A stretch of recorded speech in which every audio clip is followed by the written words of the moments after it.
Marhaba, Assalamualaikum, kembali lagi di channel saya. Makasih banyak loh buat kalian yang sudah mampir dan terus-terusan mampir, makasih banyak. Dan jadi buat kalian yang pengen mencoba untuk bekerja sebagai hotelier di Uni Emirat Arab, nah boleh banget nih, langsung subscribe aja channel saya. Insya Allah kedepannya saya akan berikan banyak informasi mengenai pengalaman saya selama bekerja sebagai hotelier di sini.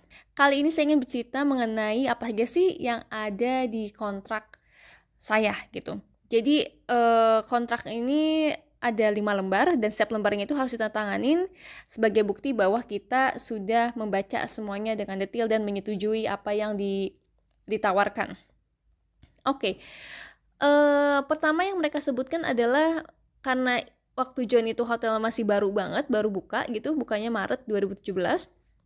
Jadinya di bagian di paragraf pertama itu dibilang bahwa hotel ini lagi dalam konstruksi, jadi mungkin kamu bisa telat join, tapi kita berusaha untuk ngebuat kamu kerja di Maret 2017 gitu. Lalu poin pertama mengenai resident dan work permits. Di sini tuliskan bahwa company employer bersedia membantu untuk menyediakan work and travel visa, terus juga dan prosedur-prosedur lainnya yang diharuskan oleh pemerintah setempat. Tapi dikasih tahu kalau job offer ini bukan subject to availability. Job offer ini subject to cancellation. Jadi kalau misalnya mereka apply ternyata visa kita ditolak, nah berarti kontrak ini batal. Lalu poin kedua itu mengenai kita bertanggung jawab ke siapa gitu. Nah, kita bertanggung jawab karena bekerja sebagai front desk talent. Nah, bertanggung jawabnya ke front office manager. Poin ketiga mengenai salary, disebutin salary-nya berapa dan disebutkan bahwa salary ini akan langsung ditransfer ke your personal UAE bank account. Jadi ditransfer di akun bank kita di sini gitu. Jadi pas kita join di sini pertama dikasih duit cash dulu karena kan belum punya akun bank ya. Habis itu dibikinin akun bank atau mau bikin akun bank sendiri, terus langsung dikirimin ke akun bank kita setiap bulannya. Lalu poin berikutnya itu mengenai working hours, jam kerja kita. Nah, menurut UAE, menurut peraturan UAE itu jam kerja kita itu 48 jam per minggu, which is 8 jam per hari, 1 jam istirahat. 1 jam istirahat ini bisa di break ya. Misalnya kalau misalnya mulai jam 8 selesai jam 5 berarti 30 menit di pagi hari sambil breakfast, lalu 30 menit di waktu zuhur gitu, sholat sama makan siang sama lunch, terus nanti selesai jam 5 gitu. Atau mungkin ada beberapa orang yang mau dibagi di split jadi 6 gitu, 10 menit untuk ngerokok, balik lagi 10 menit ngerokok, entah apa itulah. Pokoknya 8 jam sehari dan 1 jam istirahat. Dan juga dijelasin bahwa tolong dimengerti working hours itu benar-benar bergantung dengan business demands. Jadi kalau emang lagi busy ya kita bisa harus extend, tapi nggak disebutin bahwa extend ini dibayar atau enggak. Maksudnya over hours ini dibayar apa enggak. Jadi nggak disebutin. Mungkin ada beberapa di kontrak disebutin, kontrak di hotel lain, tapi di kontrak saya itu nggak disebutin kalau misalnya kalian bekerja lebih dari waktu yang ditetapkan dibayar atau nggak disebutin. Lalu mengenai hari libur, oke. Libur itu 1 hari per minggu dan bisa beda-beda harinya, terserah tergantung kebutuhan operasional. Bisa dari di sini itu kalau di UAE itu libur itu Jumat Sabtu ya. Kalau di Indonesia kan Sabtu Minggu. Kalau di sini liburnya Jumat Sabtu. Terus Minggu sampai Kamis itu mereka jam kerja gitu. Tapi kalau kerja di hotel Derma bisa hari apa aja. Terus juga kalau lagi public holiday, lagi Idul Adha, Idul Fitri pasti kerja. Jadi off-nya dapat public holiday-nya di hari lain, diganti di hari lain. Lalu juga kalau misalnya ternyata lagi busy banget, terus dalam seminggu nggak dapat libur, nah liburnya itu ditulis di kontrak harus diambil di 2 bulan setelah minggu itu gitu. Jadi nggak bisa dipospon, nggak bisa dipending sampai entah 1 tahun kemudian tuh nggak. Jadi di kontrak itu tulis kalau misalnya ada pending off itu harus diambil di 2 bulan setelah minggu tersebut gitu. Ataupun kalau boleh lebih dari 2 bulan itu bisa aja sebenarnya, tapi setelah didapat izin dari bos gitu. Ternyata bisa kalau lagi busy gitu dan bekerja lebih dari jam yang ditentukan, kalian bisa aja mendapatkan kompensasi dari dari jam ekstra yang kalian lakukan, tapi harus di-approve oleh Director of Finance sama General Manager. Lalu setelah join itu kan nggak langsung join ya, ada probation period. Jadi probation period ini di kontrak saya tuliskan 6 bulan setelah join gitu. Jadi setelah 6 bulan ini kan kita masih belajar gitu ya, di review apakah kerjanya udah bagus atau enggak. Nah setelah 6 bulan ini baru deh dikonfirm apakah bisa lanjut atau enggak. Nah kalau kita udah lulus period 6 bulan ini, nah 6 bulan ini udah termasuk ke bagian, maksudnya udah dihitung sebagai bagian dari kita bergabung ke company ini. Maksudnya kalau misalnya kita resign di akhir kerja kita itu kan nanti dihitung kan kita dapat pesangon berapa.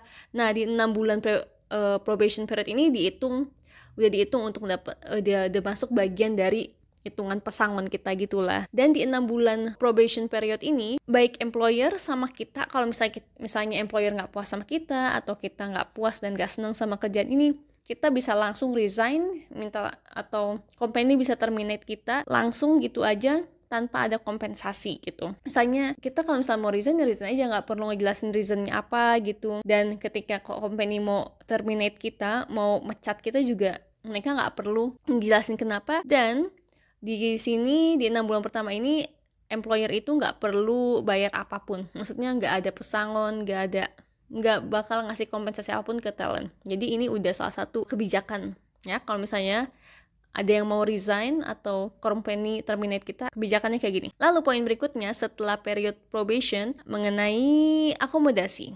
Atau accommodation allowance. Di sini dibilangin you will be appropriately appointed as sharing room in a sharing fully furnished apartment. Then the employer will be covering utility charges. Jadi bakal sediain akomodasi dengan fully furnished.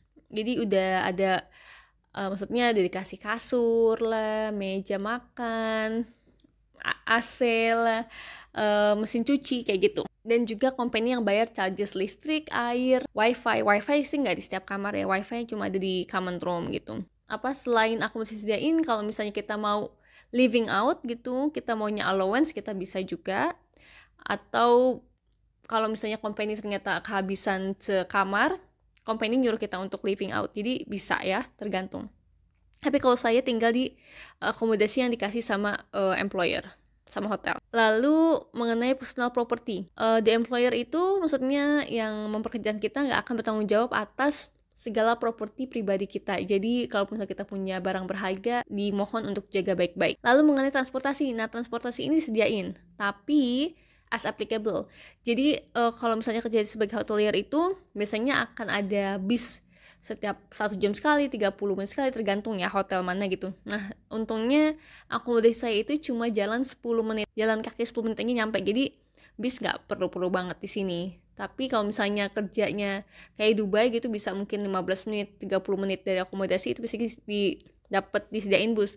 Tapi kalau misalnya telat, salah sendiri, harus bayar taksi. Lalu bagaimana dengan makanan? Makanan itu gratis selama kerja, karena di hotel kita bekerja ada cafeteria untuk staff, nah itu gratis. Di akomodasi nggak ada makanan gitu, tapi kan karena deket ya cuma 10 menit jalan kaki, jadi kalau misalnya mau makan di luar ya silakan. Tapi kalau summer siapa sih yang mau keluar 45 derajat, 50 derajat di sini, nggak ada yang mau keluar. Tapi kalau misalnya kalian mau keluar silakan, tinggal jalan kaki 10 menit jalan kaki 10 menit aja. Lalu bagaimana dengan laundry? Nah, karena kita bekerja hotelier kan dikasih uniform ya. Nah, uniform ini juga disediain. Jadi tinggal setiap hari tinggal ngambil dari laundry, terus nanti drop lagi gitu. Lalu juga selain basic salary, ada juga service charge. Nah, service charge ini tergantung dari performance setiap bulannya ya. Jadi nggak nentu.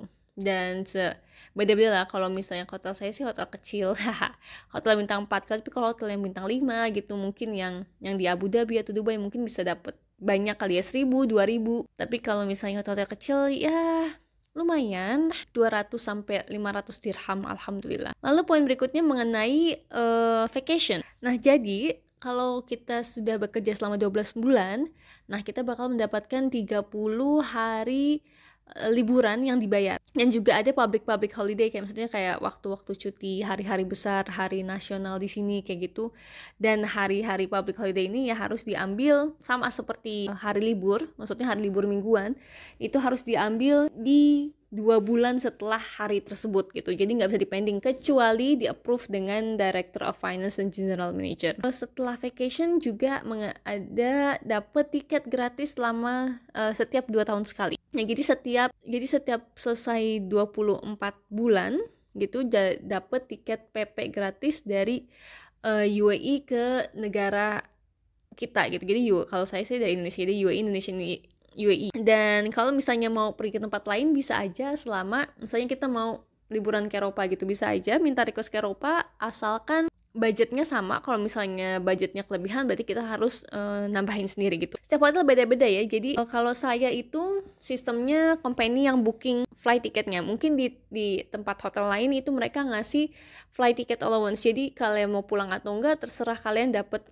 mentahnya gitu. Kalau company saya mereka yang booking, dan juga kalau misalnya nggak dipakai, belum selesai 2 tahun, 1 tahun 9 bulan resign gitu, dan belum dipakai tiketnya, berarti nggak bisa diganti dengan cash atau lainnya gitu. Jadi ya emang harus selesain dan baru mereka ngasih gitu. Mereka nggak bakal ngasih misalnya kalau selesai 1 tahun 5 bulan mereka ngasih cash 1 tahun 5 bulan, itu enggak.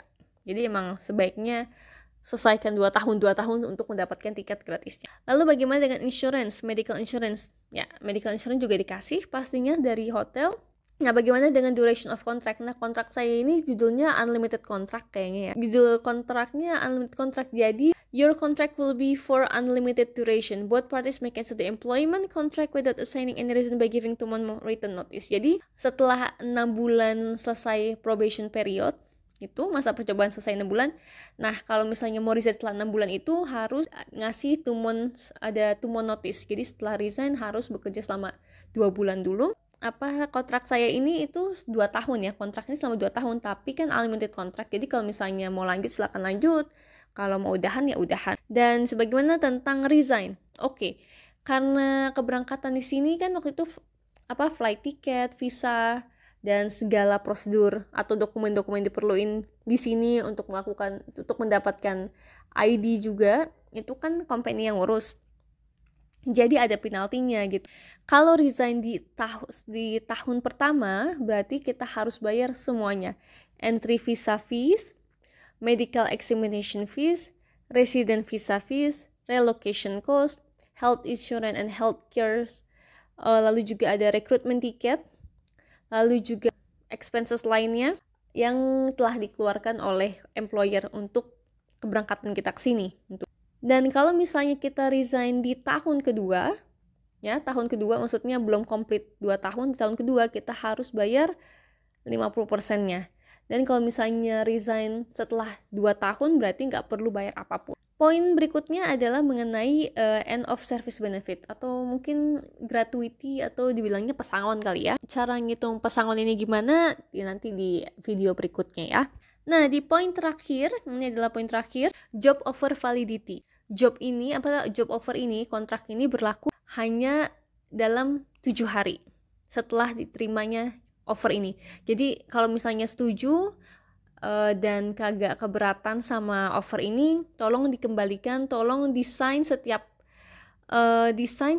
lembarnya di 7 hari setelah mendapatkan kontrak ini gitu. Kalau misalnya dalam 7 hari nggak dikirim balik, berarti kontrak ini batal gitu. Itulah poin-poin yang ada di kontrak saya pada waktu itu.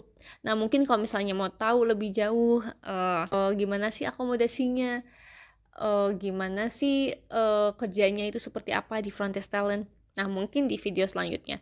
Makasih banyak loh teman-teman yang sudah mampir di channel saya. Semoga bermanfaat. Kalau misalnya ada pertanyaan silahkan tanya. Insya Allah dibalas, walaupun balasnya nanti lama, mohon maaf. Pokoknya subscribe channelnya dan share ke teman-teman kalian yang butuhkan ya. Terima kasih banyak. Sampai jumpa lagi. Bye-bye.